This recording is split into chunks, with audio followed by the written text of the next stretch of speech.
A grande separação de Hollywood. O casal poderoso Clint e Dina Eastwood acaba de entrar com um pedido de separação após 17 anos de casamento. Todos conhecem a lenda de Clint Eastwood, mas ninguém conhece verdadeiramente o homem por trás da imagem. 8 filhos com 6 mulheres diferentes. Uma filha escondida por quase 40 anos. Um processo judicial que quase destruiu uma de suas ex-parceiras e revelou coisas que Hollywood tentou esconder. Aos 95 anos, Clint sentou-se diante das câmeras e disse algo que silenciou a sala. Não apenas sobre sua família, que ele mantinha nas sombras, não apenas sobre seus filhos, sobre os quais ele raramente falava publicamente, mas sobre a única verdade que ele carregava consigo há mais tempo do que qualquer um poderia imaginar. O que ele revelou chocou até mesmo aqueles que pensavam conhecê-lo bem. Clint Eastwood nasceu Clinton Eastwood Jr. em 31 de maio de 1930, No Street, Francis Memorial Hospital em São Francisco, Califórnia. Seu pai, Clinton Eastwood Sr., trabalhava como vendedor de títulos e mais tarde ingressou na indústria manufatureira. Sua mãe, Ruth Runner, inicialmente era dona de casa e depois conseguiu um emprego na IBM. A vida deveria ter sido estável, mas a Grande Depressão interrompeu seus planos. Os empregos continuaram a escapar das mãos de seu pai, um após o outro. Vendedor, depois outra coisa, até mesmo trabalho de detetive por um tempo. Por causa disso, a família mudava-se constantemente, de um lugar para outro, e depois de volta para o primeiro. De São Francisco para a região de Oakland, apartamentos pequenos, ruas novas, escolas novas. Clint tinha que recomeçar constantemente. Mesmo quando criança, essa vida deixou marcas. Finalmente, em 1940, o ritmo diminuiu. A família se estabeleceu em Piedmont, na Califórnia. Era um bairro tranquilo e abastado, bem diferente dos problemas que as pessoas imaginam quando pensam na Grande Depressão. Moravam em uma casa simples, mas o bairro oferecia clubes de campo, espaço e conforto. Pela primeira vez, não houve mais movimentos bruscos. Clint permaneceu ali até ficar mais velho. Contudo, algo dentro dele o incomodava. Talvez tenha surgido daqueles primeiros anos de constantes mudanças. Talvez tenha surgido de ver seu pai passar por dificuldades. Ou talvez tenha sido algo que ele construiu para si mesmo.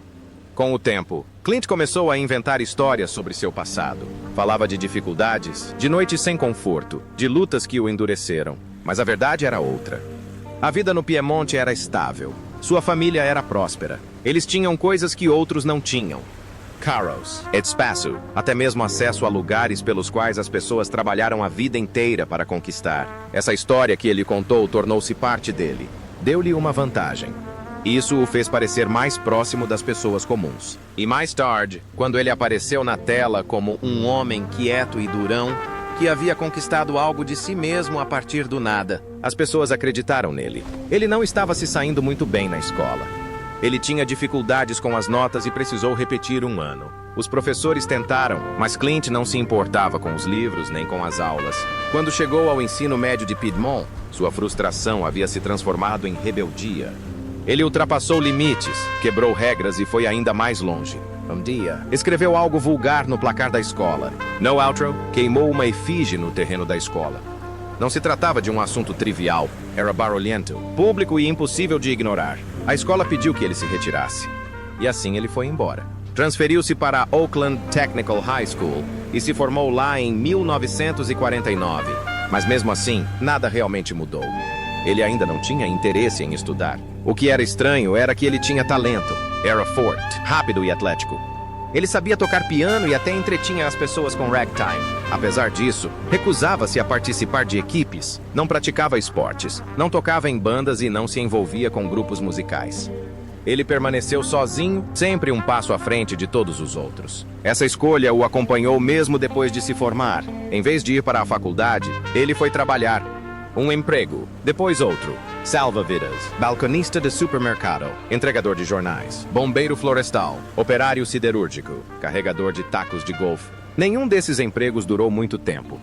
Ele trabalhou, ganhou um pouco e seguiu em frente. Não havia um caminho definido, apenas movimento. Por um tempo, ele acabou no Oregon, onde trabalhou em uma fábrica de celulose. Longos dias na água, carregando toras enormes, trabalho perigoso do amanhecer ao anoitecer. Um dia, uma pilha de madeira quase o esmagou. Ele escapou no último minuto. Um momento como esse fica gravado na memória. Ele nos lembra como tudo pode estar perto do fim. Mesmo assim, ele continuou. Sem grandes planos, sem futuro brilhante. Apenas trabalho, sobrevivência e a vaga sensação de que algo mais o aguardava, mesmo que ele ainda não o visse. E então, em 1951, tudo mudou novamente.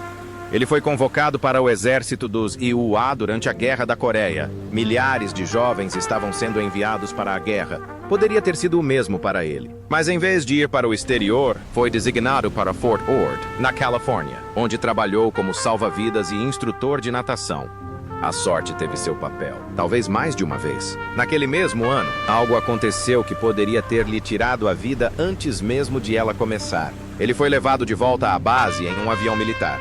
Algo deu errado durante o voo. Neblina, pouco combustível e pouso inseguro. O avião caiu no gélido Oceano Pacífico durante a noite. Sem bote salva-vidas, sem rede de segurança. Clint teve que lutar para sair dali e nadar. Água gelada, escuridão, uma distância que parecia infinita. Ele nadou para salvar a própria vida ao lado do piloto, lutando contra as ondas e o medo até finalmente chegarem à costa. Horas depois, foram resgatados. Ele quase não falou sobre o assunto. Mais um dia ruim, disse ele. Quando seu período de serviço militar terminou em 1953, ele partiu para Los Angeles praticamente sem nada. Usou o benefício educacional para veteranos, GBIL, para estudar atuação. Mas a vida fora da escola era difícil. Ele cavava piscinas sob o sol escaldante, dirigia caminhões de lixo de madrugada, abastecia tanques de gasolina e aceitava qualquer trabalho que aparecesse. Cada centavo contava, cada dia era incerto. Ao mesmo tempo, ele se dedicava à carreira de ator, audição após audição, rejeição após rejeição. As portas se fechavam repetidamente. Mesmo assim, ele continuava aparecendo. Até que um dia, em 1954, alguém o notou. O diretor viu algo em sua altura, rosto e presença. Não habilidade, não experiência, apenas aparência. Isso foi o suficiente para contratá-lo para a Universal Studios. Parecia um grande passo, mas não durou muito. Ele conseguiu papéis pequenos, papéis secundários que não tiveram muito impacto. Os críticos não ficaram satisfeitos com sua atuação. Os executivos do estúdio foram ainda piores. Disseram que ele era muito rígido, muito desajeitado, muito lento. Criticavam sua altura, sua voz, até mesmo seus dentes. Em menos de 2 anos, eles o libertaram. Ele simplesmente voltou à estaca zero, sem dinheiro, sem emprego fixo, sem nenhuma certeza. Por um instante, pareceu o fim, mas algo mudou dentro dele. A luta, as derrotas, as quase derrotas, começaram a construir algo mais forte. Ele não desistiu, permaneceu na luta. Nessa mesma época, ele se viu em uma festa em Malibu. A princípio, não era nada de especial, apenas mais uma noite. Mas lá ele conheceu pessoas importantes para ele. Diretores, atores, nomes que moldaram a indústria. Ele ouviu mais do que falou, observou como as coisas funcionavam, entendeu como o poder se movia em Hollywood. Aquela noite não lhe rendeu um emprego, deu-lhe algo mais. Uma visão mais clara de onde ele estava e de quem ele precisava se tornar. Pouco tempo depois, em 1959, ele finalmente teve sua grande oportunidade. Ele conseguiu o papel de Rowdy Yates na série de televisão Rawhide. Não foi fácil convencê-lo. Mesmo assim, as pessoas duvidavam dele. Diziam que ele não se encaixava no papel, que tinha uma aparência ruim, mas ele conseguiu o papel. A série foi ao ar por anos. Episódio após episódio. Longos dias em condições difíceis. Isso o tornou famoso. Milhões o assistiam todas as semanas. Mas mesmo esse sucesso teve um preço. Hollywood ainda não o levava a sério. Para eles, ele era apenas um cowboy da TV. Dirty Harry era quase completamente diferente. Antes mesmo de Clint Eastwood se interessar pelo papel, o roteiro foi oferecido a estrelas muito maiores. A Warner Brothers originalmente o desenvolveu para Frank Sinatra, mas ele desistiu devido a problemas de saúde e contratuais. O estúdio então abordou John Wayne, que rejeitou a proposta por considerar o filme violento demais e politicamente radical demais. Paul Newman também rejeitou a proposta, acreditando que o roteiro era grosseiro e moralmente ambíguo demais para a imagem que ele havia construído.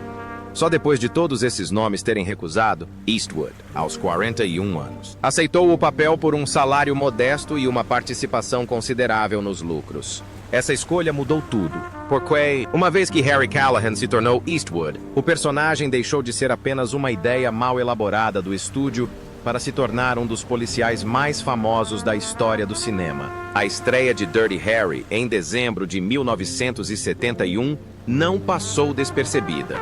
o filme se viu no meio de uma tempestade de críticas. Grupos de direitos civis e feministas o atacaram imediatamente, alegando que glorificava a violência policial e promovia uma visão de mundo perigosa. Alguns críticos destacaram uma cena em que Harry ameaça um suspeito negro com uma arma e profere sua famosa frase sobre felicidade.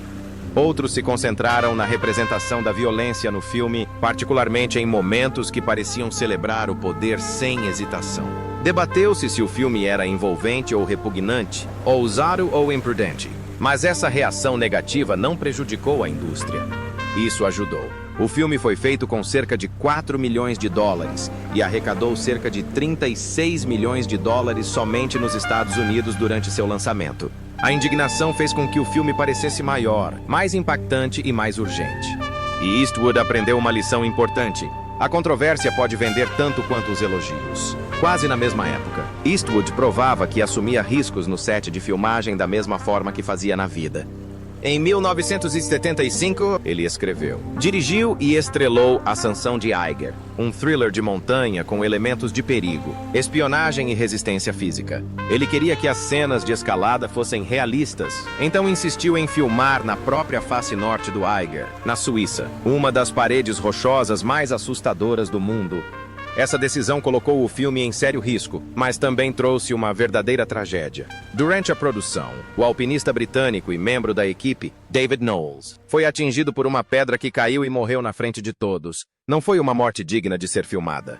Foi real, imediato e devastador. A produção foi interrompida, o choque se espalhou pela equipe e, quando as filmagens foram retomadas, a perda permaneceu com todos. O filme finalizado trouxe de volta memórias para Knowles, e toda essa experiência se tornou um dos exemplos mais claros de como a busca de Eastwood pelo realismo poderia levar um set de filmagem a um terreno verdadeiramente perigoso. Anos mais tarde, o fim do relacionamento de Eastwood com Sandra Locke tornou-se uma das batalhas públicas mais brutais de sua vida. Após a separação em 1989, um acordo judicial discreto foi alcançado que, no papel, parecia uma ajuda, mas que mais tarde se revelou algo muito mais sombrio. O acordo com a Warner Brothers. Ela prometeu a Locke 3 anos de apoio financeiro para desenvolver seus projetos. Ela recebeu financiamento, espaço para escritório e até mesmo uma vaga de estacionamento. À primeira vista, pareceu uma tentativa generosa de apoiar o próximo capítulo de sua carreira, mas a promessa era vazia. Ela submeteu mais de 30 projetos, e todos foram rejeitados. Sua carreira de diretora, que havia se mostrado promissora após Rat Boy e Impulse, estagnou. Mais tarde, descobriu-se que todo o projeto havia sido financiado secretamente por Eastwood, como um reembolso oculto por Os Imperdoáveis, sem revelar toda a verdade a Locke e seus advogados. Ao perceber o que havia acontecido, ela processou a empresa por fraude e violações de regulamentos. Seu advogado classificou o ocorrido como a maior traição. Executivos da Warner Brothers prestaram depoimento. Eastwood se declarou culpado de ocultar o financiamento no segundo dia de deliberações do júri. Em setembro de 1996, o júri teria votado decisivamente contra ele. Antes do veredito final ser proferido, o caso foi resolvido por um valor não divulgado. Mas, a essa altura, o estrago já estava feito. O tribunal já havia aberto as cortinas. E assim que essas cortinas se abriram, tudo o mais começou a vir à tona.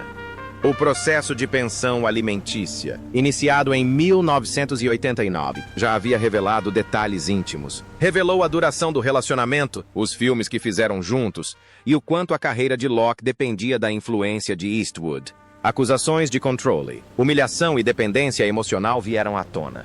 Histórias de grampos telefônicos, comentários cruéis e decisões reprodutivas viraram assunto para tabloides. O subsequente processo por fraude piorou ainda mais as coisas, porque agora o argumento não era apenas que ele a havia deixado.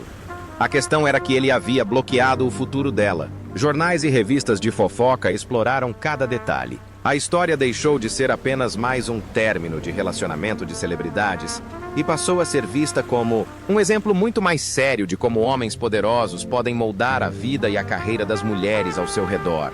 Muito antes de a cultura desenvolver uma linguagem pública mais severa para esse tipo de comportamento, a saga de Locke o expôs em detalhes dolorosos. Enquanto isso, a vida privada de Eastwood desmoronava ainda mais. Mesmo morando com Locke no final da década de 1980, ele também teve um relacionamento com a comissária de bordo Jaslyn Reeves. Dessa união nasceram 2 filhos, Scott, em 1986, e Catherine, em 1988. Segundo relatos, as certidões de nascimento deles não incluíam o nome do pai, e o segredo que os envolvia reforçou a sensação de que Eastwood vivia várias vidas simultaneamente.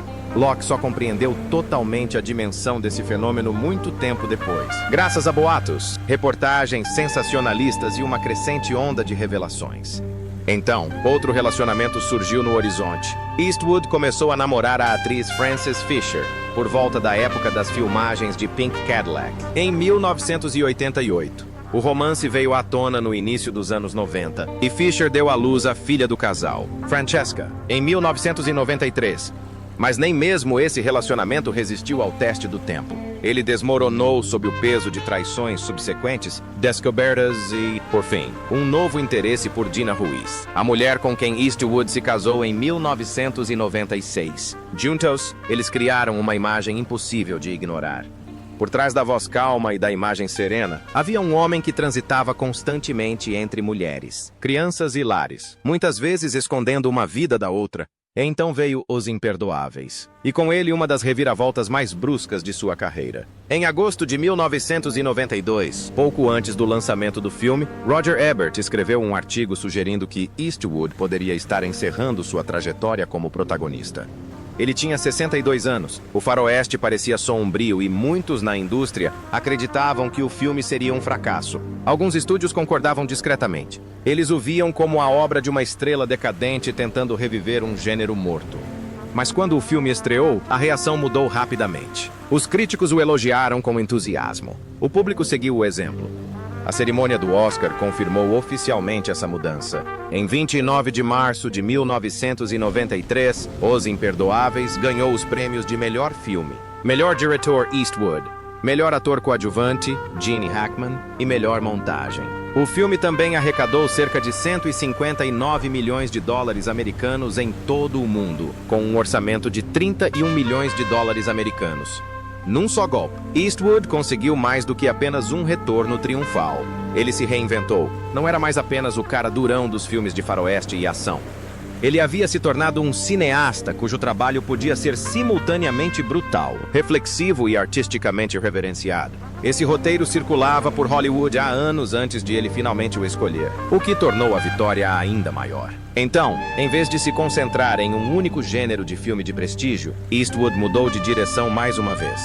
O filme As Pontes de Madison County surpreendeu quase todos em 1995. No Papel parecia o tipo de drama romântico delicado que ninguém esperava. No entanto, ele o dirigiu com notável contenção e segurança emocional. Filmado em apenas 44 dias em Iowa, o filme conta a história de um breve romance entre uma dona de casa solitária, interpretada por Meryl Streep, e um fotógrafo viajante, interpretado por Eastwood. Os críticos que esperavam um fracasso se surpreenderam. O filme teve uma estreia forte, manteve-se firme e acabou arrecadando cerca de 182 milhões de dólares americanos em todo o mundo, com um orçamento de 24 milhões de dólares americanos. Streep recebeu mais uma indicação ao Oscar. Mais importante ainda, Eastwood provou outra coisa. Ele conseguia transitar da violência à ternura sem perder o controle. Ele conseguia fazer as pessoas se encolherem com o silêncio de um pistoleiro e depois partir seus corações com uma cena tranquila dentro de uma caminhonete parada num semáforo. Uma década depois, Menina de Ouro causou outra tempestade, mas desta vez com um tipo diferente de emoção. Antes mesmo do filme chegar ao público em geral, começaram a circular notícias sobre seu final devastador, no qual a personagem de Hilary Swank, Maggie, fica paralítica e pede eutanásia. Essa reviravolta causou polêmica. Grupos de defesa dos direitos das pessoas com deficiência condenaram o filme. Manifestantes protestaram em frente ao evento, exibindo cartazes de protesto. Alguns críticos e apresentadores de rádio criticaram o filme por sugerir que a vida com uma deficiência grave não valia a pena ser vivida. A indignação foi intensa e pública. Mais uma vez, Eastwood se viu no centro de um filme que recebeu elogios tanto da crítica especializada quanto do público. na 77ª cerimônia do Oscar, em 27 de fevereiro de 2005. Menina de Ouro levou 4 estatuetas, incluindo melhor filme e melhor diretor. Foi também um enorme sucesso comercial, arrecadando cerca de 216 milhões de dólares americanos em todo o mundo. O que poderia ter sido destruído pela indignação pública transformou-se em mais um pico de popularidade. Naquela mesma noite, Eastwood fez história novamente. Aos 74 anos e 272 dias, tornou-se a pessoa mais velha a ganhar um Oscar de melhor diretor. Isso foi significativo porque o enredo era muito improvável. Ele já havia ganhado o prêmio por Os Imperdoáveis aos 62 anos, mas agora provava que sua carreira tardia não era um esforço desesperado, era uma longa segunda fase. O sucesso perdurou ao longo dos anos e consolidou a imagem de Eastwood como um homem que ainda estava muito além da idade em que a maioria dos diretores diminui o ritmo ou desaparece. A lenda não se resumia mais a estar ativo. Tratava-se de permanecer perigoso, relevante e capaz de surpreender as pessoas muito depois do que qualquer um esperava. Enquanto sua carreira continuava a receber elogios, sua vida familiar permanecia complicada e pública. Sua filha, Francesca, nascida em 1993, fruto de seu relacionamento com Frances Fisher, cresceu em uma família maior do que seus outros filhos e, posteriormente, ganhou notoriedade por meio de reality shows e cobertura da mídia. No entanto, ela era apenas uma parte de uma família muito maior. Com o tempo, o público descobriu mais sobre a dispersão dos filhos de Eastwood entre seus muitos relacionamentos. Havia Lori, cuja existência permaneceu oculta por décadas. Depois, havia Kimber, Kyle, Allison, Scott, Catherine, Francesca e Morgan, mães diferentes. Cronologias diferentes e anos de segredo ou confissões parciais alimentaram os tabloides por décadas. Cada nova descoberta acrescentava a mesma imagem. Um cineasta brilhante cuja vida pessoal constantemente saía do controle. Sua imagem pública sofreu outra mudança inesperada em 2012, desta vez sem relação com o cinema. Em 30 de agosto, na Convenção Nacional Republicana em Tampa, Eastwood subiu ao palco e fez um discurso improvisado e bizarro para uma cadeira vazia que deveria representar o presidente Barack Obama. O discurso, que deveria ser curto, prolongou-se e divagou de uma forma que confundiu muitos na plateia. Rapidamente, o vídeo viralizou. Memes se espalharam por toda parte. Hashtags inundaram a internet. A cadeira vazia se tornou o assunto da noite, ofuscando o discurso principal de Mitt Romney. Mais tarde, Eastwood afirmou que tudo foi improvisado e deliberadamente heterodoxo. Ele apresentou a cena quase como um espetáculo, algo teatral e não convencional. No entanto, muitos nos círculos políticos ficaram furiosos. O que deveria ser um evento sério de convenção transformou-se em um espetáculo. E o estilo descontraído e improvisado de Eastwood gerou mais perguntas do que aplausos. Logo depois, seu casamento com Dina Ruiz também começou a desmoronar publicamente. Eles se casaram em 1996 e sua filha, Morgan, nasceu no mesmo ano. No final de 2012 e início de 2013, reportagens pintaram um quadro de distanciamento emocional, tensão crescente e Dinah se apoiando em Scott Fisher, um ex-jogador de basquete e velho amigo. Fotos dos dois juntos alimentaram especulações da mídia e o divórcio quase imediatamente virou notícia de tabloide. O casamento terminou oficialmente em 2014, mas a repercussão em torno dele começou muito antes, com a imprensa tratando cada aparição e rumor como mais um sinal de uma separação iminente. A essa altura, a imagem de Eastwood já estava dividida entre a de uma lenda disciplinada e a de um homem caótico na vida privada. E sua separação de Dinah colocou ambos sob os holofotes. Em meados da década de 2020, uma coisa era clara. A história da família de Eastwood havia se tornado extensa e complexa demais para caber na antiga versão impecável de sua persona pública. Acreditava-se amplamente que ele havia tido 8 filhos com 6 mulheres. Embora até mesmo biógrafos sugiram que o número exato talvez nunca seja totalmente conhecido. Essa incerteza por si só já diz muito. Ao longo dos anos, fragmentos da história dos filhos vieram à tona. Alguns bem conhecidos, outros mantidos em segredo e alguns confirmados apenas posteriormente. Lori, nascida em 1954, permaneceu escondida por décadas. Kimber nasceu de seu caso com Roxanne Tunis. Kyle e Allison foram filhos de seu casamento com Maggie Johnson. Scott e Catherine descendem de Jocelyn Reeves. Francesca descende de Frances Fisher. Morgan descende de Dina Ruiz. Apesar do longo relacionamento, Sandra Locke não teve filhos com ele. A árvore genealógica oficial continuou a crescer, cada ramo com sua própria história.